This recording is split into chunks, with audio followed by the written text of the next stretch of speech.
เอเฟซัสบทที่3พ่อจะเฮาเปาโลผู้ที่ถูกขังคุกเพราะเห็นแก่พระเยซูคริสต์เพื่อตั้นซึ่งเป็นคนต่างชาติถ้าแม้ตั้งทั้งหลายได้ยินถึงพระคุณของพระเจ้าอันเป็นพันธกิจซึ่งทรงโปรดประทานแก่เฮาเพื่อตั้งทั้งหลายแล้วและฮู้ว่าพระองค์ได้ทรงสำแดงให้เฮาฮู้ข้อลึกลับตามที่เฮาได้เขียนไว้แล้วอย่างย่อๆและโดยกำเหล่านั้นเมื่อตั้นอ่านแล้วตั้นก็ฮู้ถึงความเข้าใจของเฮาในเรื่องความลึกลับของพระคริสต์ซึ่งในสมัยก่อนบ่ได้ทรงโปรดสำแดงให้บุตรตั้งหลายของมนุษย์เหมือนอย่างบัดเดี๋ยวนี้ซึ่งทรงโปรดเผยแพร่แก่พวกอัครสาวกผู้บริสุทธิ์และพวกศาสดาพยากรณ์ของพระองค์โดยพระวิญญาณคือว่าคนต่างชาติจะเป็นผู้รับมรดกร่วมกันและเป็นอวัยวะของกายเดียวกันและมีส่วนได้รับพระสัญญาของพระองค์ในพระคริสต์โดยข่าวประเสริฐนั้นเขาได้รับการแต่งตั้งให้เป็นผู้รับใจแห่งข่าวประเสริฐตามพระคุณซึ่งเป็นของประทานจากพระเจ้าซึ่งทรงโปรดประทานแก่เราโดยการกระทำแห่งฤทธิ์เดชของพระองค์ทรงโปรดประทานพระคุณนี้แก่เราผู้เป็นคนเล็กน้อยกว่าคนเล็กน้อยที่สุดในหมู่วิสุทธิชนทั้งหมดทรงให้เราประกาศแก่คนต่างชาติถึงความไพบูลย์ของพระคริสต์อันหาที่สุดบ่ได้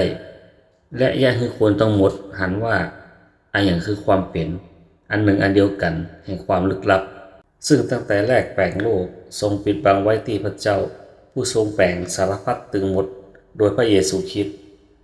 ประสงค์จะให้เทพผู้ปกครองและศักดิเทพในสวรรคสถานรู้จักปัญญาอันซับซ้อนของพระเจ้าตามคริสตจักรบัดเดี๋ยวนี้ทั้งนี้ก็เป็นไปตามพระประสงค์นิรันดร์ซึ่งพระองค์ได้ทรงตั้งไว้ในพระเยซูคริสต์องค์พระผู้เป็นเจ้าของเราในพระองค์นั้นเราจึงมีใจกล้าและมีโอกาสที่จะเข้าไปถึงพระองค์ด้วยความมั่นใจเพราะความเชื่อในพระองค์เหตุฉะนั้นเราจึงขอร้องตั้นว่าอย่าท้อถอยเพราะความทุกข์ยากของเราเพราะหันแก่ตั้งซึ่งเป็นสง่าราศีของตั้นเองเพราะเหตุนี้เราจึงคุกเข่าต่อพระบิดาของพระเยซูคริสต์องค์พระผู้เป็นเจ้าของเราครอบครัวจึงหมดในสวรรค์ได้แผ่นดินโลกก็ได้ชื่อมาจากพระองค์ขอให้พระองค์ทรงโปรดประทานกำลังเรี่ยวแรงนักฝ่ายจิตใจแก่ตั้นโดยเดชพระวิญญาณของพระองค์ตามความไพบูลย์แห่งสง่าราศีของพระองค์เพื่อพระคริสต์จะทรงสถิตในใจของตั้น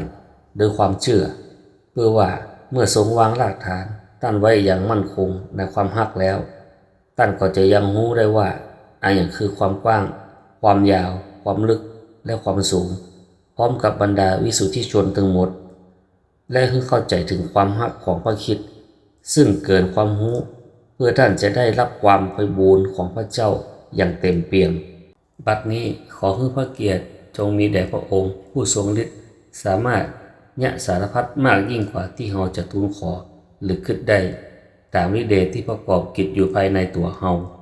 ขอให้พระเกียรติจงมีแด่พระองค์ในคริสตจักรโดยพระเยซูคริสต์ตลอดชั่วอายุคนเป็นนิจอาเมน